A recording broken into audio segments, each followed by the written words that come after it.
कल हम देखिए जो डिस्कशन कर रहे थे उसी से रिलेटेड आज प्रभुपाद जी ने बहुत सुंदर बात बताई, जो लेक्चर ग्रुप में भेजा गया, कि किस तरह से जो हम मतलब देख रहे थे, कल नहीं थी मतलब परसों की होगी हमने बात, कि बहुत सारे जो दूसरे शास्त्र हैं उसमें भी बातें बताई गई है, उपनिषद हैं, वेदांत सूत्र जो भी है, उसमें भी इनडायरेक्ट वे में व्यक्ति भगवान की भक्ति करे, ऐसा ही बताया गया है। तो प्रभुपाद जी यही बता रहे हैं कि वेदांत सूत्र का जो लास्ट मैसेज है वो क्या है? To know the supreme personality of godhead. यही वेदांत सूत्र, इस तरह से प्रभुपाद जी बता रहे हैं कि सिर्फ स्पेसिफिक वेदास नहीं, जितने भी वेदास है, ऑल द वेदास, जितने भी शास्त्र है, पुराण है, सब कुछ, वेद पुराण सब कुछ, सबका लास्ट मैसेज यही है कि व्यक्ति भगवान को जाने, परमेश्वर को जाने। और आप देखेंगे जो भक्ति योग प्रोसेस है ये बहुत ही सहज है, इजी है, और टॉप मोस्ट प्रोसेस है भगवान को जानने का। इसमें आप डायरेक्टली भगवान की सेवा कैसे कर सकते हैं उससे आप परिचित होते हैं। सो इट्स वेरी नाइस, समझना चाहिए ये। आप भक्ति योग प्रैक्टिस कर रहे हैं तो ऑलरेडी आपने सारे के सारे जो ये मतलब ये बाकी सारी चीजें पीछे छोड़ दी है आपने ऑलरेडी। अष्टांग योग, ये योग, वो वेद, वो सूत्र, वट एवर, वो पहले ही पीछे छोड़ दिया है आपने। You are already following the topmost process. और भगवान स्वयं इसको भगवत गीता में बता रहे हैं, गीता का श्लोक ही प्रभुपाद जी उसमें समझा रहे हैं कि सिर्फ ये जो गुह्य ज्ञान है ना भक्ति योग का, कि सिर्फ भक्ति करके व्यक्ति भगवान तक पहुंच जाएगा, भगवान की प्राप्ति कर लेगा, ये सिर्फ भगवान अपने भक्तों को रिवील करवाते हैं। हर किसी के समझ में नहीं आता है, तो दुखी होने की जरूरत नहीं है। कोई व्यक्ति कोई दूसरा सिद्धांत में फंसा है, दूसरे संप्रदाय में फंसा है, उसका बेचारे का भी समय आया नहीं है भगवान को जानने का, क्या कर सकते हैं? उसको भी और तपस्या करने की जरूरत है, कुछ पुण्य करने की जरूरत है, और बेसिकली बहुत अभी रोने की जरूरत है। अभी वो अच्छे से रोया नहीं है यहाँ पर भौतिक जगत में, इस वजह से उसको बेचारे को समझ नहीं आ रहा कि बेटा तू भक्ति करके भगवान के पास चला जाएगा। तो दुखी होने की बात नहीं है, उसका टाइम ही नहीं है, क्या कर सकते हैं।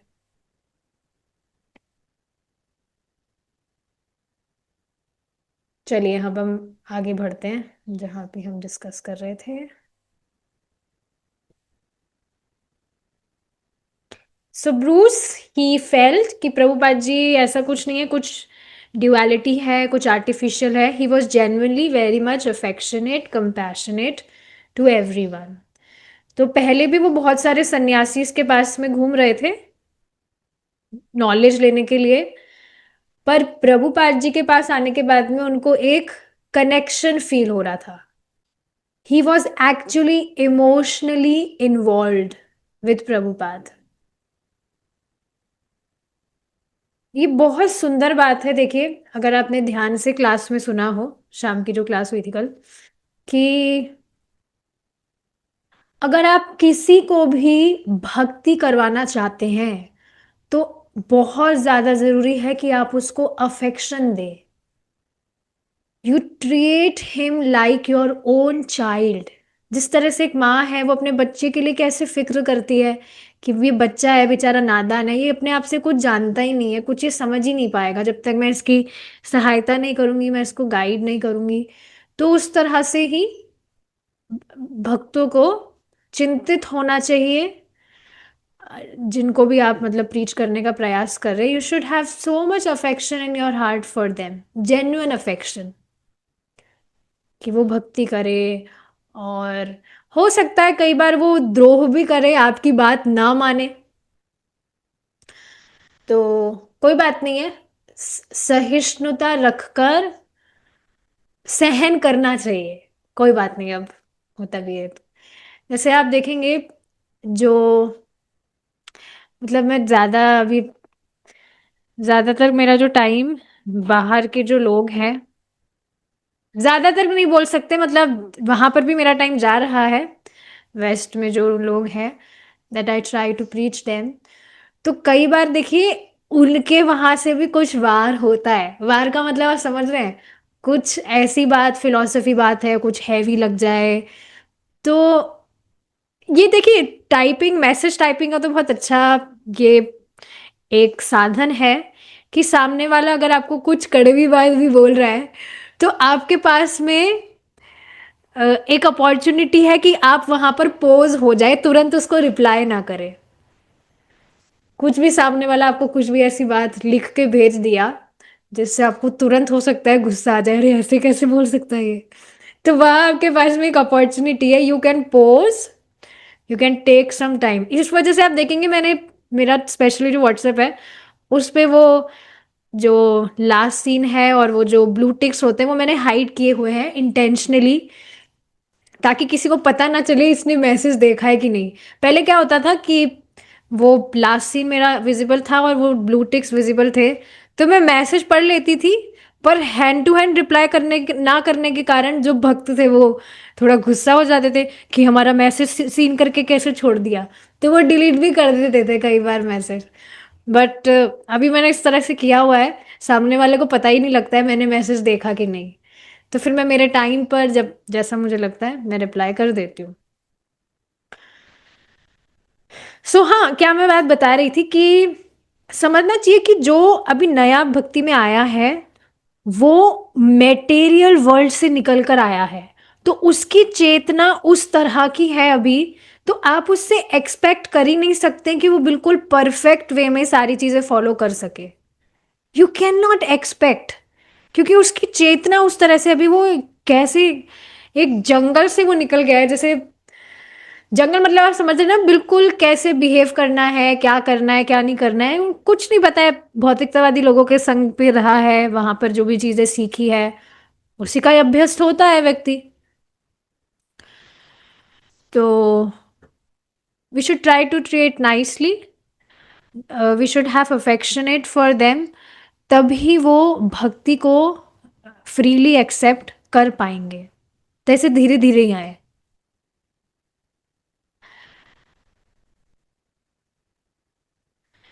मुझे बहुत खुशी है, एक भक्त है लॉस एंजलिस से, वो बीच में तो गायब हो गए थे, बट अब वो फिर से डेली चैंटिंग कर रहे हैं। कभी लेट भी हो जाते हैं तो बोलते हैं कि क्या अभी चैंटिंग कर सकते हैं क्या। Yes yes, why not. तो ये एक बहुत ही सुंदर चीज़ है अगर हम सीख जाएं कि हमें किस तरह से स्लो जाना चाहिए। No need to rush. सबकी चेतना अलग अलग है, तो किसके साथ कैसे व्यवहार करना है वो उस तरह से देखना चाहिए। सबके साथ आप सेम व्यवहार नहीं कर सकते हैं। नए भक्तों के साथ तो बिल्कुल भी नहीं, क्योंकि उनकी थोड़ी सॉफ्ट है अभी जो श्रद्धा है, तो हिसाब से करना चाहिए। एक और बहुत सुंदर बात क्या बताई गई थी कि आप लोगों को सिर्फ चैंटिंग करने के लिए ट्रेन करिए शुरू में। ठीक है, बहुत इंपॉर्टेंट बात है ये। अगर आप किसी को भी, सबसे पहली बात ही आप उसको कन्विंस करिए कि वो चैंटिंग करने लग जाए। उसने चैंटिंग करना स्टार्ट कर दी, नियमित रूप से वो माला कर रहा है, जैसे एक माला भी वो डेली कर रहा है, तो आप देखेंगे भगवान भी फिर अंदर से ज्ञान देने लग जाते हैं, समझावट देने लग जाते हैं अंदर से कि उसके लिए क्या ठीक है, उसको कहाँ अपना टाइम लगाना चाहिए, कहाँ से उसको बचना चाहिए। अगर कोई व्यक्ति चैंटिंग नहीं कर रहा है, तो आप उसको कितना ही समझा लीजिए उसके दिमाग में घुसेगी नहीं बात, बाहर से उसको कुछ समझ ही नहीं आएगा कि उसके लिए क्या अच्छा है, उसको क्या करना चाहिए, उसको आएगी ही नहीं ये बात समझ में। So make sure you make him chant, make him और हर चांट। ओके, आगे देखते हैं अब हम। एक बार क्या हुआ था, इनकी जो कॉन्वर्जेशन थी प्रभुपाद जी से, वो उनका जो पहले ट्रिप रहा था भारत में 1962 में, वहां पर चली गई थी। मतलब वहां से रिलेटेड वो बात करने लगे थे कि किस तरह से भारत में जब वो थे तो कितना वो प्रभावित हुए थे वहाँ पर, और किस तरह से उनको बहुत अफेक्ट किया था वहाँ पर, जो भी भारत में उन्होंने जो भी किया था। और इस तरह से बता रहे हैं कि वहाँ पर उन्होंने एक गर्लफ्रेंड बनाई थी भारत में,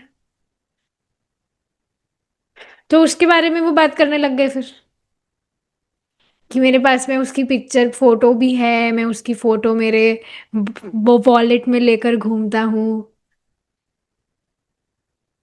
तो प्रभुपाद जी ने फिर उनको कहा अच्छा दिखाओ, तो उन्होंने वो फोटो निकाली। और जब प्रभुपाद जी ने उस फोटो को देखा तो प्रभुपाद जी ने बहुत अजीब सा फेस बनाया, मतलब ऐसे सौर फेस का मतलब होता है ऐसे बिल्कुल श्रिंक फेस। ये क्या है? ओह, शी इज नॉट प्रिटी, इतनी सुंदर तो नहीं है ये। भारत में तो लड़कियां बहुत सुंदर होती है, लेकिन ये तो सुंदर मुंदर भी नहीं, मतलब आप देखेंगे ये होता है मेटेरियल वर्ल्ड में, ऐसा ही होता है। किसी भी व्यक्ति के प्रति व्यक्ति अट्रैक्ट कब होता है, जब वो स्पेशली दिखने में बहुत अच्छा हो। देखिए ये बहुत क्या कहेंगे इसको, बहुत बड़ा अज्ञान है ये। बार बार सुनने के बाद भी कि हम ये शरीर नहीं है, हम आत्मा है, उसके बाद में भी अट्रैक्शन हो जाता है। इतना ये माया देवी का ऐसा जाल है, बहुत बड़ा इल्यूजन है ये, कि सामने वाला व्यक्ति कैसा दिख रहा है उसको, मतलब उससे इस तरह से अट्रैक्शन हो जाता है, अगर वो थोड़ा दिखने में अच्छा बच्चा हो तो। इससे देखिए रिलेटेड एक प्रभु जी ने इसका समाधान बताया था, अगर आप किसी भी व्यक्ति को अगर ऐसे अट्रैक्शन वगैरह हो जाता है, तो प्रभु जी ने इसका समाधान पता है क्या बताया था, भगवत गीता क्लास में बताया था, सेकंड चैप्टर चल रहा है अभी, कि उस व्यक्ति, अगर आपको किसी व्यक्ति को देख के अट्रैक्शन हो रहा है, उस व्यक्ति को तुरंत देख कर मुझे तो हंसी आ रही है, तुरंत देख कर आप अपने दिमाग में सोचिए कि जब वो मर जाएगा, मतलब वो ऐसे मरा हुआ पड़ा है, उसका आधा मुंह खुला है, इस तरह से आप सोचिए, आपको तुरंत उससे विरक्ति हो जाएगी, आप उसकी तरफ देखना भी नहीं चाहेंगे। और वास्तव में यही तो हालत है इस शरीर की। बहुत बड़ा इल्यूजन है कि किसी को देखकर हमें अट्रैक्शन हो जा रहा है, दैट वो इतनी स्मार्ट है, वो शी इज वेरी ब्यूटीफुल।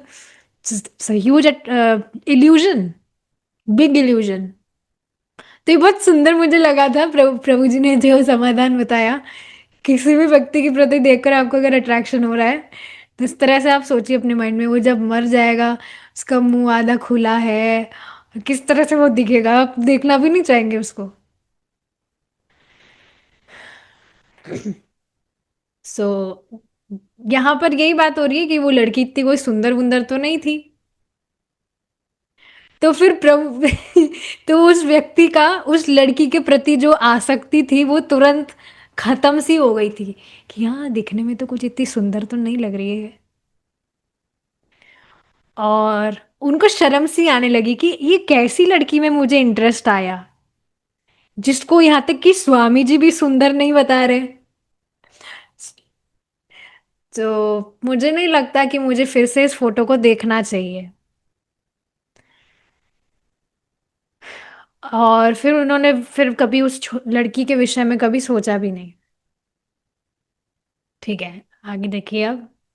अच्छी चीज है ये, अच्छा टॉपिक था, कैसे अट्रैक्शन से बचा जाए। Okay next. अब जो ब्रूस है, यही व्यक्ति है वो जो अभी ऊपर बात कर रहे हैं, ये एक नए व्यक्ति थे, और अभी दिन तक सिर्फ उनको हफ्ता भर ही हुआ था वहां स्टोर फ्रंट में आए हुए।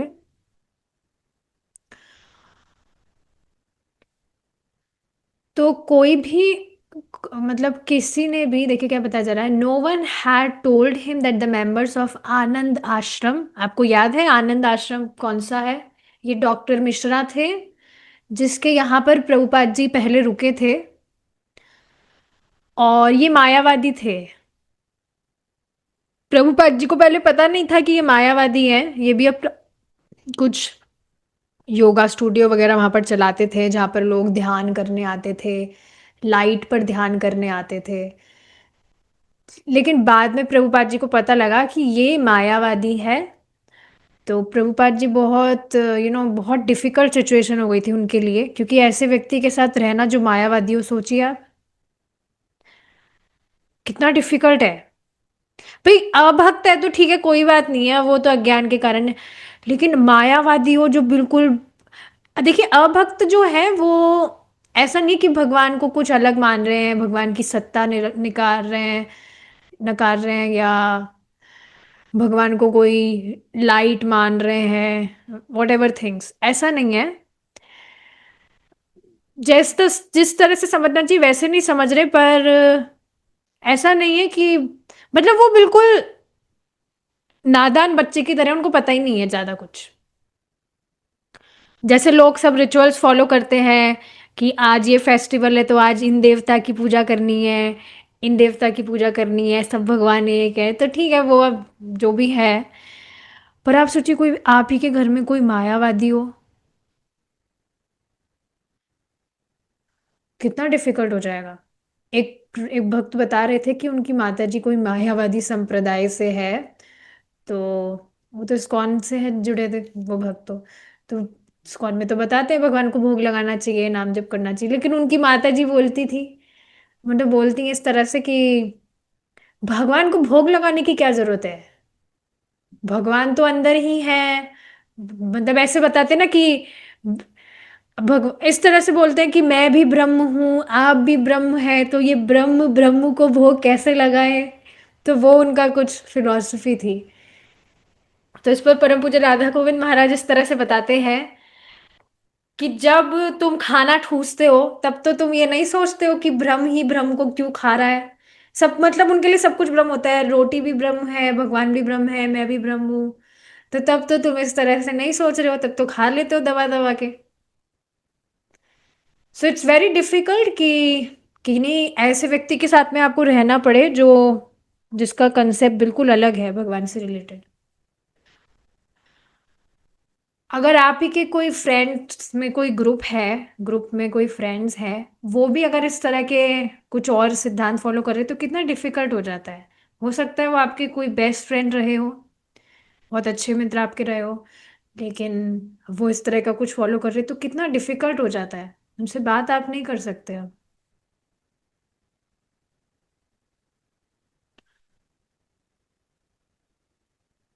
मुझे याद है हमारा मतलब स्टार्टिंग में जब मैंने सात्विक मूवमेंट की वर्कशॉप अटेंड की थी, वेरी फर्स्ट वर्कशॉप, तो हमारा एक ग्रुप बना था, उसमें हम 7 जने थे, सात्विक फ्रेंड्स करके।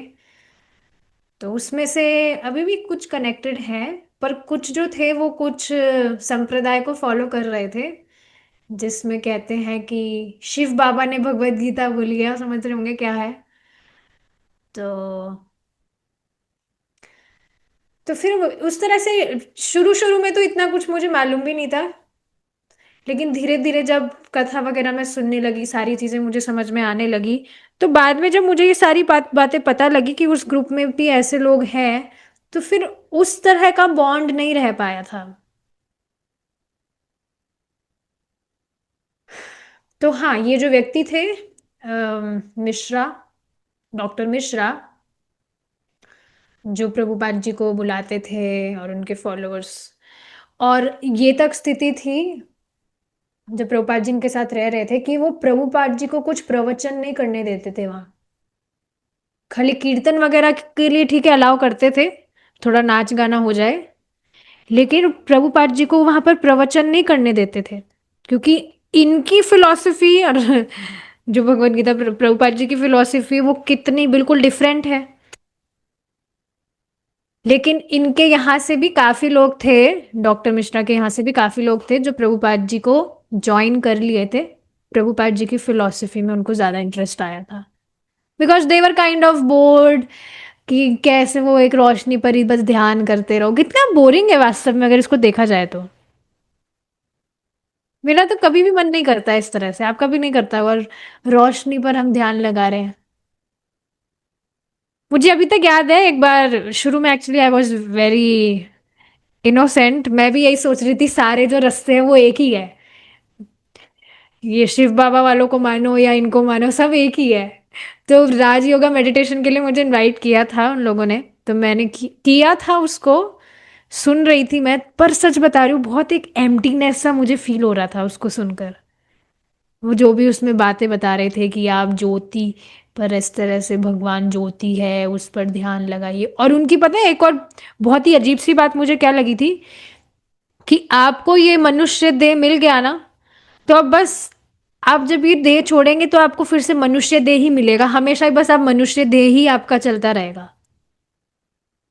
किसी और निम्न योनि में आप नहीं जा सकते हैं। और ये बिल्कुल गलत बात है, बिल्कुल शास्त्र विरुद्ध बात है।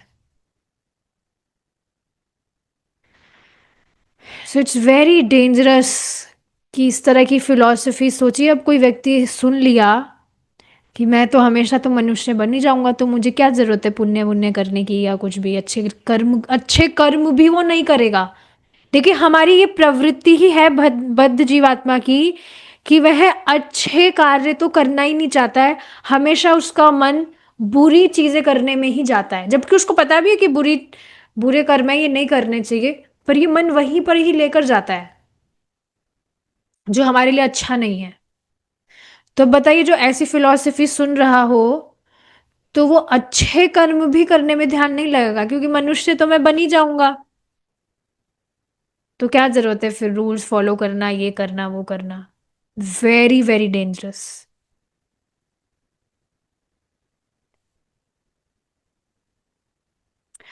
तो अब ये जो व्यक्ति ब्रूस जब एक दिन सुबह के समय वहां पर आए, तो उन्होंने अनाउंसमेंट सुना that the swami is leaving.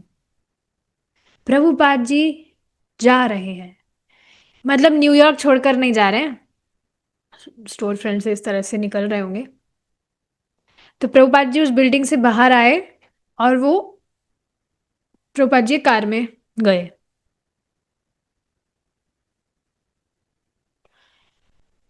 तो फिर ये व्यक्ति सोचने लगे, अच्छा प्रभुपाद जी जा रहे हैं, अब भारत के लिए जा रहे हैं। इस तरह से सोचने लगे कि प्रभुपाद जी तो भारत लौट रहे हैं। लेकिन वहां पर एक और व्यक्ति थे, हॉवर्ड ने कहा नहीं, हम एक योग आश्रम में जा रहे हैं, यहीं पर, मतलब किसी योग आश्रम में हम जा रहे हैं। लेकिन दूसरी जो कार थी वो ऑलरेडी चली गई थी, और प्रभुपाद जी की कार में तो कोई जगह थी नहीं वहां पर। तो फिर स्टीव वहां पर आए। स्टीव भी आप जान रहे एक व्यक्ति है, हमने ऊपर पढ़ा था उनके विषय में। और वो चाह, मतलब वो इस तरह से वो एक्सपेक्ट कर रहे थे कि वहां पर कुछ लड़के आने चाहिए अपार्टमेंट में, ताकि वो भी साथ में जा सके। लेकिन ये जो दोनों व्यक्ति थे, स्टीव एंड ब्रूस, ये दोनों ही बेचारे छूट गए थे यहीं पर, वो नहीं जा पाए थे प्रभुपाद जी के साथ। तो अब ये जो ब्रूस थे, इन्होंने अपने मित्र को फोन लगाया, ब्रॉन्क्स में कुछ जगह होगी वहां पर, और उनसे मतलब वो बात करने लगे, उनको उन्होंने मनाने का ट्राई किया कि चलो चलो आनंद आश्रम चलते हैं ना, वहां पर कुछ ऐसा होगा वैसा होगा। लेकिन जब वो वहाँ, ये जो ब्रूस के जो मित्र हैं उनके अपार्टमेंट में गए, तो फिर वो ये जो व्यक्ति थे उन्होंने मना कर दिया कि नहीं, वहां पर मुझे तो नहीं जाना है। तो फिर उन्होंने क्या किया, उन्होंने ब्रूस को अपनी कार दे दी। वो जो ब्रूस के मित्र थे ना, वो खुद तो नहीं गए, लेकिन उन्होंने अपनी कार उनको दे दी। और फिर ये जो दोनों थे, ब्रूस एंड स्टीव, ये दोनों साथ में अब प्रभुपाद जी के वहां पर, जहाँ प्रभुपाद जी गए थे आनंद आश्रम में, वहां पर गए जा रहे थे। अब जब तक भी वहां पर पहुंचे, तो प्रभुपाद जी और उनका जो ग्रुप था, वो वहां पर ऑलरेडी बैठे थे, प्रसादम पा रहे थे। वहां पर कुछ पिकनिक टेबल थी वहां पर, अ, पेड़ के नीचे। तो वो बैठकर वहां पर ऑलरेडी बैठकर प्रसादम चल रहा था वहां पर। तो और उन्होंने देखा कि जो आनंद आश्रम था, it was very beautiful place, बहुत सुंदर जगह थी। और कुछ इस तरह से पहाड़ी टाइप जो होता है, ऐसा कुछ भी वहां पर था, बहुत सारे पेड़ पौधे थे। बहुत ग्रीन सा एरिया था, वहां पर लेक था, तो बहुत ही ब्यूटीफुल हिल स्टेशन टाइप कुछ जगह थी वो। और ये जो दोनों बहुत जो लेट आए थे, स्टीव एंड ब्रूस, ये प्रभुपाद जी के, मतलब वहां पर प्रभुपाद जी के पास में जाने लगे, जो कि एक पिता की तरह वहां पर बैठे थे। सब बच्चे बैठे हैं ग्रुप में, सब प्रसाद पा रहे हैं, और पिताजी भी बैठे हैं। होता है ना ऐसा कि जो मुखिया है घर का, वो बीच में बैठता है। मूवीज में भी इस तरह से दिखाया जाता है कि डाइनिंग टेबल पर सब बैठे हैं, तो लेकिन जो एक जो मुखिया होता है घर का, उसके लिए एक स्पेशल सीट होती है सेंटर में। सेंटर मतलब समझ रहे हैं आप किस तरह से होती है।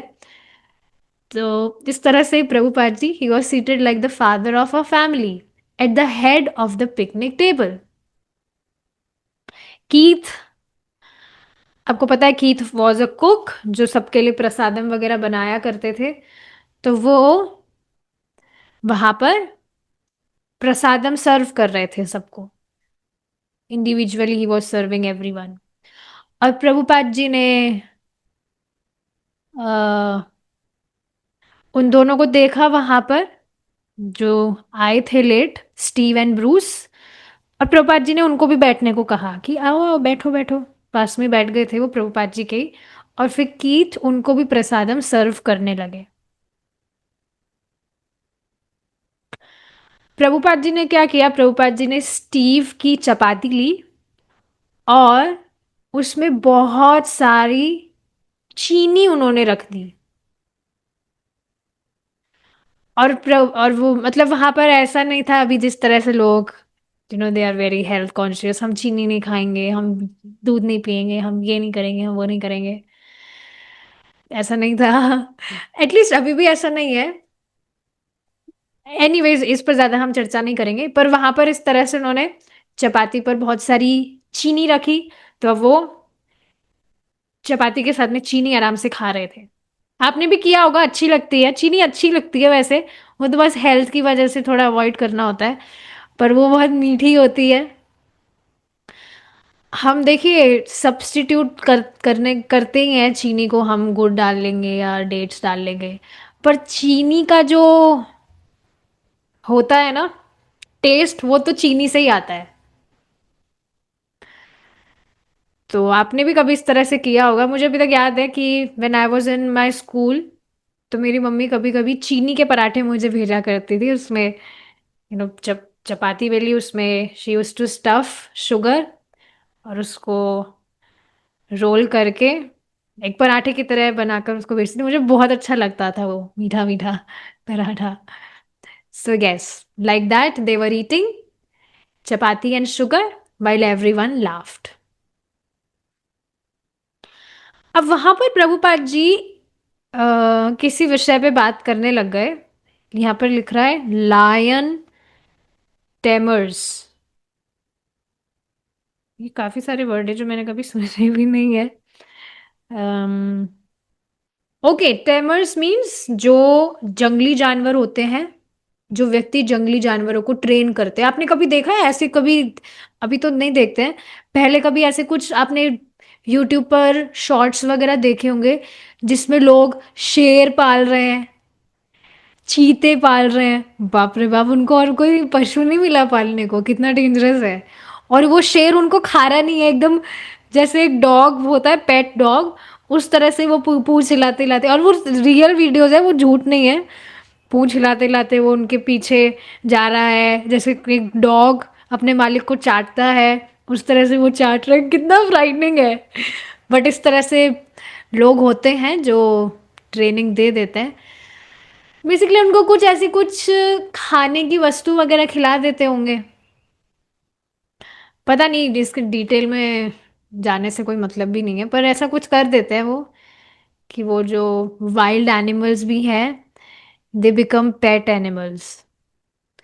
सो yes, lion tamers are the one जो लायंस को इस तरह से ट्रेनिंग देते हैं। आप सर्कसेस में भी देखेंगे, सर्कस में भी किस तरह से ये शेर वगैरह करते ही हैं कुछ करतब, हाथी वगैरह होते हैं, पैरट्स होते हैं, बड़े बड़े पैरट्स होते हैं, वो उड़ते नहीं है, वो कुछ करतब ही करते हैं वहाँ सर्कस में, तो वो उनके साथ में कुछ करते हैं। देखिए हमने ये एक स्टोरी सुनी थी अभी, परम पूज्य सच्चिदानंद स्वामी महाराज की जो बुक है द लिविंग नेम, उसमें कैसे जो सर्कस में जो हाथी था वो सबसे बलशाली था, लेकिन उसके बाद में भी वो अपने आप को बहुत कमजोर मान रहा था, इस वजह से वहां पर कुछ आग वगैरह लग गई थी सर्कस में, तो वहां से भाग नहीं पाया था।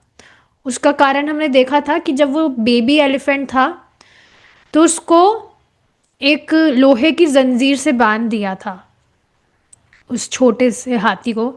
तो वो जो हाथी था वो जब अपने आप को छुड़ाने का प्रयास कर रहा था उस लोहे की जंजीर से, छुड़ाते छुड़ाते छुड़ाते वो छूट नहीं पाया, पर उसके बहुत घाव हो गए थे, उसके पैरों पे घाव हो गए थे, गले पे घाव हो गए थे, कहीं पर भी जहाँ भी घाव हो गए थे।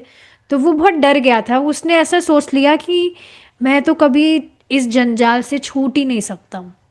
तो बाद में उसको एक पतली सी रस्सी से बांध दिया गया था, लेकिन उस बेबी एलिफेंट की कभी हिम्मत नहीं हुई कि वो वापस से कभी प्रयास करे कि क्या मैं यहाँ से छूट भी सकता हूँ। तो अब वो जो बड़ा भी हो गया वो हाथी, तो उसको उसी पतली रस्सी से ही बांधा गया है, पर वो कभी भी प्रयास भी नहीं किया वापस से कि क्या मैं इस जंजाल से कभी छूट भी सकता हूँ का, क्योंकि उसके दिमाग में वही अ, हादसा कहेंगे, इंसिडेंट पैक्ट है उसके दिमाग में कि अगर मैं छूटने का प्रयास करूंगा तो मुझे घाव ही हो जाएंगे, मैं छूट तो पाऊंगा भी नहीं। तो इसी एग्जाम्पल से महाराज ने बताया था कि उसी तरह से हम यहाँ पर फंसे हुए हैं और हम अपने आप को बहुत कमजोर महसूस करते हैं।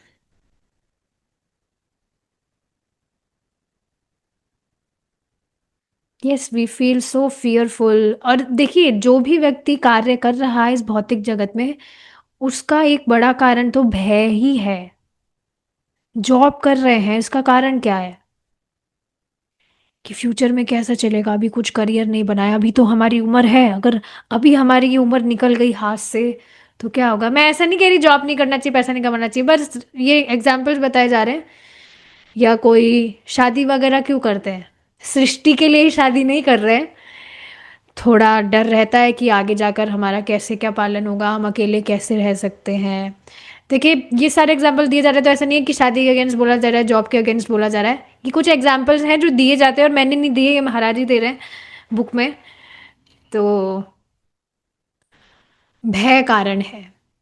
Anyways, moving back to our topic. तो प्रभुपाद जी इन लायन टेमर्स की बात कर रहे थे, और प्रभुपाद जी को याद आया कि कैसे एक मेले में ही प्रभुपाद जी ने देखा कि एक जो आदमी था वो एक टाइगर से रेसलिंग कर रहा था, rolling over and over with it down a hill. अब वहां पर जो लड़के थे वो तो हमेशा प्रभुपाद जी से फिलॉसफी ही सुनते थे, शास्त्र की फिलॉसफी, भगवान कृष्ण की कथा। लेकिन जब उन्होंने प्रभुपाद जी से जब इस तरह की कुछ बातें सुनी, तो वहां पर सिर्फ सरप्राइज थे। They were delighted city kids taken to the country by their guru and having a good time. So it was like a picnic time with Prabhupada. Picnic में ऐसे ही तो होता है, सब वहां पर पार्क में बैठकर आराम से खाना खा रहे हैं, मस्ती कर रहे हैं, मजाक कर रहे हैं, स्टोरीज वगैरह डिस्कस कर रहे हैं। तो यहाँ पर भी इसी तरह से था कि जो बच्चे हैं वो उनके गुरुजी के द्वारा एक लेकर मतलब कहीं पर लेकर गए हैं, and they are having a good time. आगे देखिए क्या बताया जा रहा है। स्टीव इज सेइंग, जो लेट आए थे ब्रूस के साथ में, ये क्या कह रहे हैं कि ये प्रभुपाद जी के साथ में चल रहे थे वहां पर, और वे चाह रहे थे कि वो प्रभुपाद जी को एक फोटो दिखाए भगवान राधा कृष्ण का, और प्रभुपाद जी उसको अप्रूव करे। जो छोटे से उनके पास में कोई बुक थी उसमें भगवान राधा कृष्ण का फोटो था, and he wanted his approval. For that picture. और उस बुक का नाम था नारद भक्ति सूत्र। कई बार आप देखेंगे, जैसे इसी पर बात आ रही है तो भगवान के भी कुछ फोटोज वगैरह होते हैं, तो कुछ लोग ऐसे फोटोज बना देते हैं जो बॉलीवुड फिल्म्स नहीं होती है जिसमें वो कैसे कैसे, ज्यादा मैं खुलकर नहीं बोलना चाहती, पर उसमें थोड़े अजीबोगरीब से कुछ जो होते हैं, उस तरह की फोटोज वो लोग बना देते हैं भगवान की भी। This photos are not appreciable, पर कर देते हैं ऐसा लोग। एनीवेज, सो इनका क्या प्लान था? To get a colour reproduction of it to give it to each of his followers. तो वो इस तरह से वहां पर ग्रास में चल रहे थे। उन्होंने वो फोटो प्रभुपाद जी को दिखाई, और प्रभुपाद जी से उन्होंने पूछा कि क्या ये भगवान की जो फोटो है, भगवान राधा कृष्ण की, क्या ये अच्छी फोटो है फॉर रिप्रोड्यूसिंग? और प्रभुपाद जी ने उस फोटो को देखा, प्रभुपाद जी मुस्कुराए, और प्रभुपाद जी ने अपना सिर हिलाते हुए कहा कि हाँ हाँ ठीक है ठीक है। So it was a nice photo. Bruce. अब ये जो थे, ये ये भी प्रभुपाद जी के साथ में चल रहे थे अराउंड द ग्राउंड्स। बाकी जो लोग थे वो वहां पर कुछ ना कुछ कर रहे थे, जो भी वहां पर था। पर प्रभुपाद जी और ये जो व्यक्ति थे वो वहां पर अकेले चल रहे थे। ये देखिए, ये बहुत सुंदर होता है ना, कभी जैसे कोई भक्त है, आप उनसे मिले हैं और आपको उनके साथ में अलग से टाइम मिल रहा है, you can spend more time with them. बहुत अच्छा लगता है इस तरह से। तो उसी तरह से यहाँ प्रभुपाद जी के साथ में वो अकेले वहां पर चल रहे थे, and he was talking about building a temple there. कहाँ? आनंद आश्रम में जहाँ पर वो थे, तो वहां पर ही वो कोई टेम्पल बिल्ड करने के विषय में बात कर रहे थे। तो प्रभुपाद जी वहां पर चल रहे थे, वहां पे जो भी माउंटेन्स थे, फॉरेस्ट थे, उनको देख रहे थे, और पीछे उनके कीथ भी चल रहे थे। तो प्रभुपाद जी बता रहे थे कि किस तरह से जो डॉक्टर मिश्रा है, उन्होंने अपना एक आइलैंड प्रभुपाद जी को ऑफर किया था, जो आश्रम लेक के ही कहीं पर बीच में था, कि वहां पर वो अपना मंदिर वंदिर बनाना चाहे तो बना सकते हैं। तो कीथ ने पूछा कि आप किस तरह का मंदिर बनाने का सोच रहे थे, कितना बड़ा? So Prabhupada smiled and gestured across the horizon, a big as the whole horizon. मतलब बहुत बड़ा, पूरा हॉरिजन। हॉरिजन का मतलब आप समझते हैं ना, बीच की जो लाइन होती है। जैसे समुद्र है तो समुद्र के नीचे समुद्र है, ऊपर आकाश है, तो बीच में एक लाइन है, दैट इज कॉल्ड हॉरिजन। तो कीथ जो है वो हंसकर पूछने लगे, क्या एक हॉरिजन के जितना बड़ा मंदिर? तो प्रभुपाद जी ने कहा हाँ। सो और आप देखेंगे भी, मायापुर में सबसे बड़ा इस्कॉन टेम्पल है। लाइक बहुत बहुत बहुत बड़ा है वो। उससे बड़ा टेम्पल तो आज तक कोई हुआ नहीं है। और वहां पर डीटीज भी, आप, मैंने सुना है, गई तो मैं नहीं हूँ कभी, महाप्रभु की कृपा होगी तभी जाना होगा।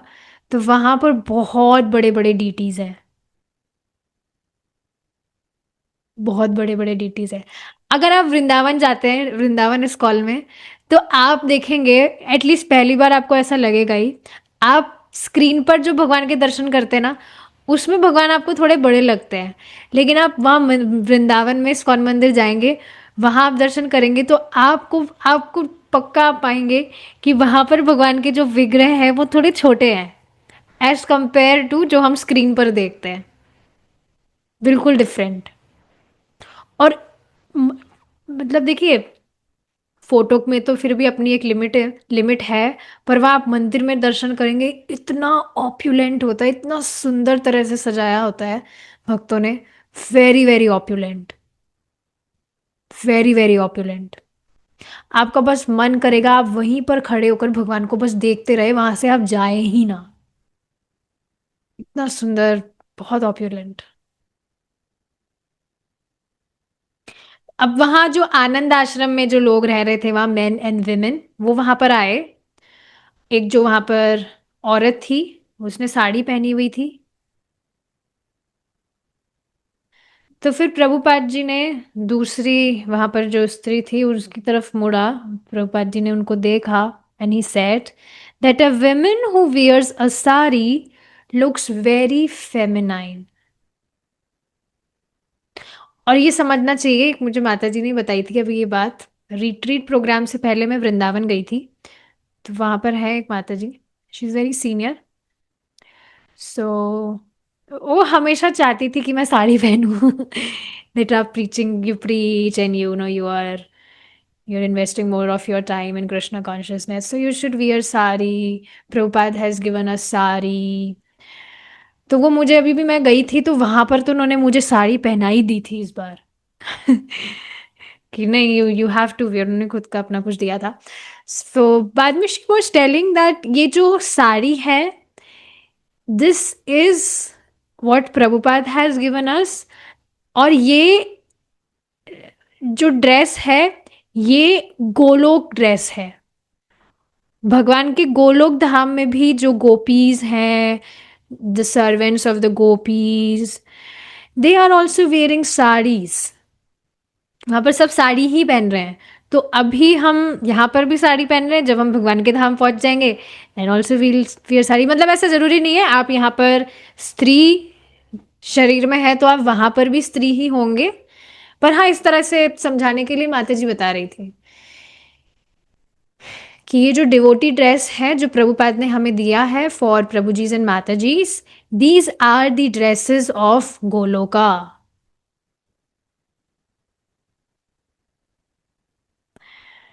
सो यस। और एक और मैं यहाँ पर बात बता देती हूँ, आई रही है तो, साड़ी यहाँ पर दी है हमें, साड़ी बताया है, गोपी ड्रेस नहीं बताया है। गोपी ड्रेस में वो जो लहंगा वहंगा पहनते हैं, that is not given by Prabhupada. ये तो पता नहीं कहाँ से आइडिया आ गए सबको, तो वो पहन लेते हैं सब। बट साड़ी बताया है प्रभुपाद जी ने, गोपी ड्रेस नहीं बताया है। जो वो लहंगा और वो अलग से जो भी वो पहनते हैं, sari is the etiquette dress for माता जीज। So yes. अब थोड़ा लेट हो गया था, दिन का समय था, जब प्रभुपाद जी के कुछ जो फॉलोअर्स थे वहाँ लेक के वहाँ पर आए थे। तो वो प्रभुपाद जी के विषय में ही बात करने लगे थे। और फिर दे स्टार्टेड स्पेक्यूलेटिंग कि उनका भगवान से क्या संबंध है, और उनका प्रभुपाद जी से, और भगवान का उनसे क्या संबंध है। इससे रिलेटेड वो अब स्पेक्यूलेशन करना उन्होंने स्टार्ट कर दिया था, मनगढ़ंत बातें करनी स्टार्ट कर दी थी। तो फिर वॉली ने कहा कि मैंने कभी भी इस तरह से नहीं कहा, सॉरी, इन्होंने, कि मतलब ये इस तरह से कह रहे थे कि प्रभुपाद जी ने कभी भी इस तरह से नहीं कहा कि वे भगवान हैं या वे भगवान के अवतार है। प्रभुपाद जी आप देखेंगे कभी प्रभुपाद जी ने ऐसा नहीं कहा। हमेशा प्रभुपाद जी कहते हैं that he is the servant of God. और ऐसा भी नहीं कह रहे हैं, इस तरह से एक बार आया था कुछ, उसमें वो बताए कि प्रभुपाद जी इस तरह से कह रहे हैं कि क्षमा करिएगा मुझसे भूल हो गई, मैं भगवान का सेवक नहीं हूं, मैं भगवान का सेवक बनने का प्रयास कर रहा हूं। सोचिए आप, प्रभुपाद जी। एंड ऐसे नहीं वो ऐसे ही कह रहे थे, he really mean it.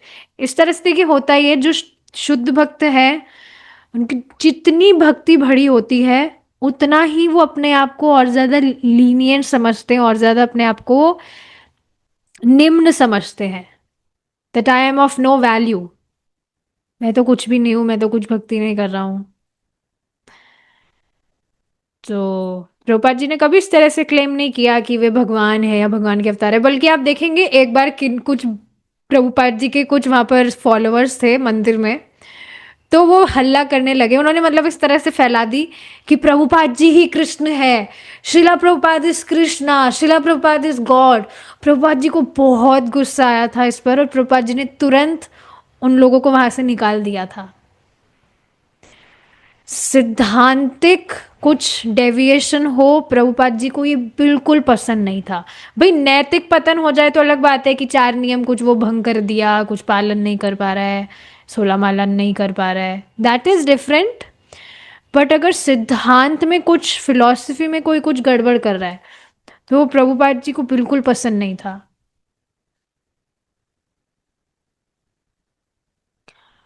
So yes, ये बहुत इंपॉर्टेंट चीज है। इसको देखिए, एग्जाम्पल से समझिए। आप रोड पर चल रही है आपकी गाड़ी, तो अब गाड़ी से आप गिर गए, एक्टिवा ही ले लेते हैं, एक्टिवा क्योंकि गिरती है, गाड़ी तो कैसे गिरेगी, गाड़ी का तो आप एक्सीडेंट किसी को उड़ा सकते हैं आप पर एक्टिवा, टू व्हीलर आप चला रहे हैं, साइकिल भी चला सकते हैं, तो बीच में आप गिर गए रोड पर, तो ये हुआ नैतिक पतन। वापस से पट्टी वट्टी करके आप अपना व्हीकल उठाकर वापस से रोड पर चल लेंगे। लेकिन अब रोड पर सीधा सीधा वो चल रहा है, लेकिन अब वो किसी दूसरी ही रोड पर चला गया, सही रोड पर चलने की जगह ऐसी रोड पर चला गया जहां आगे जाके उसको खाई मिलेगी। ये हुआ सिद्धांतिक पतन। सो सिद्धांतिक पतन is very very dangerous. So yes,